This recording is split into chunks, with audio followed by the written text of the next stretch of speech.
రక్త ప్రసరణ తగ్గితే వచ్చే జబ్బుని పెరిఫరల్ ఆర్టీరియల్ డిసీజ్ అంటారు. ఇంకా ఆ పేరే గుర్తుపెట్టుకోవాల్సిన పర్లేదు, అది చేస్తుంది అని తెలుసుకుంటే చాలు. Next video play.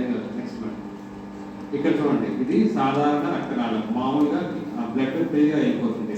ఇక్కడ ఎల్లోగా కనిపిస్తుందా? కొంచెం పోయేదానికి దారి లేకుండా అయిపోయింది. ఇక్కడ ఇంకా బ్లాక్ అయిపోయింది. సో అలా రక్త ప్రసరణ తగ్గిపోతుంది షుగర్ ఉన్నప్పుడు. పోనీ ఏ రోజైనా షుగర్ని కొంచెం బయట పెట్టగా కొన్ని రోజులు అలా బయటకు పంపించడానికి అవుతుందా? ఇంట్లో పెళ్ళైన భక్తులైనా పిల్లలైనా బయటకు పంపించగలుగుతాం, కానీ షుగర్ మాత్రం ఒంట్లోకి వస్తే ఎక్కడికి పంపించలేం. సరేనా? మరి దాన్ని మనం బ్లాక్ చేయకుండా ఏం చేయొచ్చు అంటే కంట్రోల్ చేయొచ్చు. కంట్రోల్ చేస్తే ఇలా బ్లాక్ అయ్యేది తగ్గుతుంది. అంతేగాని